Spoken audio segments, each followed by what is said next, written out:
ಬೆಳಗಾವಿ ಭಾಗದಲ್ಲಿ ನಿರಂತರವಾಗಿ ಮಳೆ ಆಗ್ತಾ ಇದೆ ಮತ್ತು ಪಶ್ಚಿಮ ಘಟ್ಟಗಳಲ್ಲೂ ಕೂಡ ಜಾಸ್ತಿ ಮಳೆ ಅಬ್ಬರ ಇರೋದ್ರಿಂದಾಗಿ ಈಗ ದೂದಗಂಗಾ ನದಿ ಅಪಾಯದ ಮಟ್ಟ ಮೀರಿ ಹರಿತಾ ಇದೆ ಮತ್ತು ಪಂಚಗಂಗಾ ನದಿಯು ಕೂಡ ಈಗ ಗ್ರಾಮಗಳಿಗೆ ನುಗ್ತಾ ಇದೆ.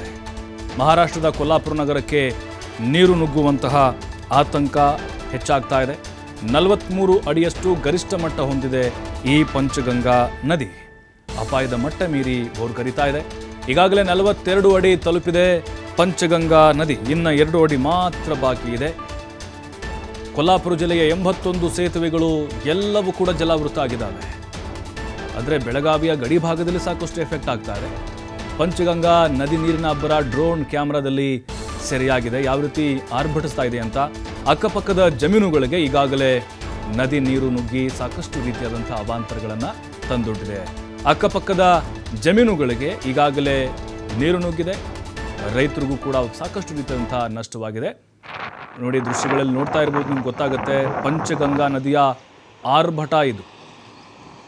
ನೋಡಿ, ಬೆಳಗಾವಿ ಸಪ್ತ ನದಿಗಳ ಜಿಲ್ಲೆ ಅದು. ಎಲ್ಲ ನದಿಗಳು ಬೋರ್ಗರಿತಾ ಇದ್ದಾವೆ. ಸೇತುವೆಗಳು ಕಂಪ್ಲೀಟಾಗಿ ಮುಳುಗಡೆ ಆಗಿಬಿಟ್ಟಿದ್ದಾವೆ. ಆದಮೇಲೆ ಸಾವಿರಾರು ಹೆಕ್ಟರ್ ಪ್ರದೇಶದಲ್ಲಿ ಬೆಳೆದಂಥ ಬೆಳೆಗಳೆಲ್ಲವೂ ಕೂಡ ನೀರು ಪಾಲಾಗಿದ್ದಾವೆ. ಕಣ್ಣು ಹಾಯಿಸಿದಲ್ಲೆಲ್ಲ ಕೂಡ ಈಗ ನೀರೇ ಕಾಣಸಿಗ್ತಾ ಇದೆ. ಈಗ ಅಲ್ಲಿ ಸುತ್ತಮುತ್ತಲಿರುವಂತಹ ಗ್ರಾಮಗಳು ಕೂಡ ಮುಳುಗಡೆಯ ಆತಂಕದಲ್ಲಿದ್ದಾವೆ. 42 ಅಡಿ ತಲುಪಿದೀಗ ಪಂಚಗಂಗಾ ನದಿ.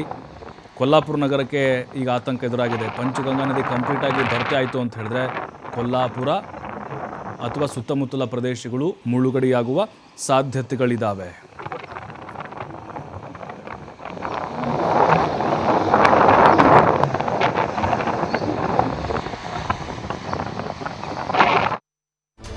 ನೋಡಿ, ಬೆಳಗಾವಿಯಲ್ಲಿ ಧಾರಾಕಾರವಾಗಿ ಮಳೆ ಮುಂದುವರೆದಿದೆ. ಹುಣ್ಣರ್ಗಿ ಗ್ರಾಮಕ್ಕೆ ಪ್ರವಾಹದ ನೀರು ಎಂಟ್ರಿ ಕೊಟ್ಟಿದೆ. ದೂದಗಂಗಾ ನದಿ ಭಾರೀ ಪ್ರಮಾಣದಲ್ಲಿ ಹರಿತಾ ಇದೆ. ನಾವಾಗಲೇ ನೋಡಿದ್ದು ಪಂಚಗಂಗಾ, ಇದು ದೂದಗಂಗಾ. ನೋಡಿ, ಆ 2 ನದಿಗಳು ಸಾಕಷ್ಟು ಹಾನಿಗಳನ್ನು ಉಂಟು ಮಾಡ್ತಾ ಇದ್ದಾವೆ. ನಿಪ್ಪಾಣಿ ತಾಲೂಕಿನ ಹುಣ್ಣರ್ಗಿ ಗ್ರಾಮದ ಜನರಲ್ಲಿ ಆತಂಕ ಜಾಸ್ತಿ ಆಗ್ತಾ ಇದೆ.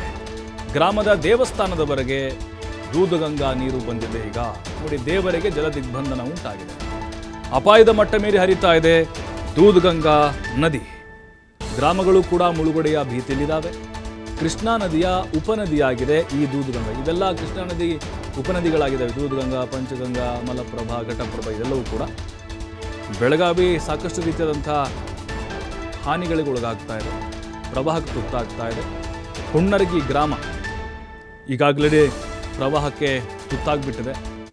ನೋಡಿ, ಈ ದೃಶ್ಯಗಳನ್ನು ಒಂದ್ಸರಿ ನೋಡ್ಬಿಡಿ. ಸದ್ಯದ ಚಿತ್ರಣ ಹೇಗಿದೆ ಬೆಳಗಾವಿ ಕಡೆ ಅಂತೇಳಿ. ನಿಪ್ಪಾಣಿ ತಾಲೂಕಿನಲ್ಲಿ ಸಾಕಷ್ಟು ರೀತಿಯಾದಂಥ ಹಾನಿಗಳಾಗ್ತಾ ಇದೆ. ಅದರಲ್ಲೂ ಹುಣ್ಣರ್ಗಿ ಅನ್ನುವಂಥ ಒಂದು ಗ್ರಾಮ. ಪಂಚಗಂಗಾ ಮತ್ತು ದೂದಗಂಗಾ ನದಿಗಳು ಆರ್ಭಟ ಇದು. ನೋಡಿ, ನದಿ ತುಂಬಿ ಪ್ರವಾಹ ಉಂಟಾಗಿ ಜಮೀನುಗಳೆಲ್ಲ ಜಲಾವೃತ ಆಗಿದೆ. ನೋಡಿ, ಎಲ್ಲ ನೀರಿದೆ ಅಲ್ವಾ, ಅಲ್ಲೆಲ್ಲ ಜಮೀನಿದೆ, ಬೆಳೆಗಳಿದ್ದಾವೆ, ಎಲ್ಲ ನೀರು ಪಾಲಾಗಿದ್ದಾವೆ. ಮತ್ತು ಸೇತುವೆಗಳು ಕಂಪ್ಲೀಟಾಗಿ ಮುಳುಗಡೆ ಆಗಿಬಿಟ್ಟಿದ್ದಾವೆ. ಬೆಳಗಾವಿ ಜಿಲ್ಲೆಯಲ್ಲಿ ಬರುವಂಥ ಎಲ್ಲ ಸೇತುವೆಗಳು ಆಲ್ಮೋಸ್ಟ್ ಸಂಪರ್ಕ ಕಡಿತ ಆಗಿದ್ದಾವೆ. ಅದರ ಜೊತೆಗೆ ಹಳ್ಳಿಗಳಿಗೆ ನೀರು ನುಗ್ತಾ ಇದೆ. ಈಗ ದೇವಸ್ಥಾನಗಳು ಕೂಡ ನೀರು ನುಗ್ಗಿದೆ. ಅದರ ಜೊತೆಗೆ ಹುಣ್ಣರ್ಗಿ ಎನ್ನುವಂಥ ಗ್ರಾಮ ಕಂಪ್ಲೀಟಾಗಿ ಅಪಾಯದ ಅಂಚಿನಲ್ಲಿ ಸಿಕ್ಕಾಕೊಂಡಿದೆ. 42 ಅಡಿ ಈಗ ನೀರು ಬಂದಿರೋದು ಪಂಚಗಂಗಾ ನದಿಗೆ. ಮತ್ತು ದೂದಗಂಗಾ ಕೂಡ ಅಪಾಯದ ಮಟ್ಟವನ್ನು ಮೀರಿ ಹರಿತಾ ಇರೋದ್ರಿಂದಾಗಿ ನೋಡಿ, ಡ್ರೋನ್ ಕ್ಯಾಮ್ರಾದಲ್ಲಿ ಸರಿಯಾದಂತಹ ಈ ದೃಶ್ಯಗಳು ಹೇಳ್ತಾ ಇದೆ ಬೆಳಗಾವಿ ಜಿಲ್ಲೆ ಎಷ್ಟು ಅವಾಂತರಗಳಿಗೆ ಒಳಗಾಗಿದೆ ಅನ್ನೋದು ಗೊತ್ತಾಗ್ತಾ ಇದೆ. ನೋಡಿ, ಕೇವಲ ದೊಡ್ಡ ದೊಡ್ಡ ಗಿಡಗಳು ಮಾತ್ರ ನಮಗೆ ಮರಗಳು ಸಿಗ್ತಾ ಇದ್ದಾವೆ ಅಷ್ಟೇ ನೋಡಲಿಕ್ಕೆ. ಬಟ್ ಉಳಿದಂತೆ ಎಲ್ಲ ಬೆಳೆಗಳು ಈಗ ಸುರಿತಾ ಇರುವಂಥ ಮಳೆಗೆ ಕಂಪ್ಲೀಟಾಗಿ ಸರ್ವನಾಶ ಆಗಿಬಿಟ್ಟಿದ್ದಾವೆ. ಇನ್ನು ನದಿ ತೀರದ ಜನರು ಆತಂಕದಲ್ಲೇ ಕಾಲ ಕಳೀತಾ ಇದ್ದಾರೆ. ನೋಡಿ, ರಸ್ತೆಗಳೇ ಕಾಣಿಸ್ತಾ ಇಲ್ಲ. ಕೇವಲ ಸಿಟಿ ಪ್ರದೇಶದಲ್ಲಿರುವಂಥ ಕೆಲವೊಂದಿಷ್ಟು ದಾರಿಗಳು ಕಾಣಿಸ್ತಾ ಇದೆ. ಇನ್ನು ಹಳ್ಳ ಕೊಳ್ಳಗಳಿಗೆ ಅಡ್ಡಲಾಗಿ ಸಣ್ಣ ಪುಟ್ಟ ಸೇತುವೆಗಳನ್ನು ಕಟ್ಟಿರ್ತಾರೆ, ಅವು ಕೂಡ ಮುಳುಗಡೆ ಆಗಿದ್ದಾವೆ.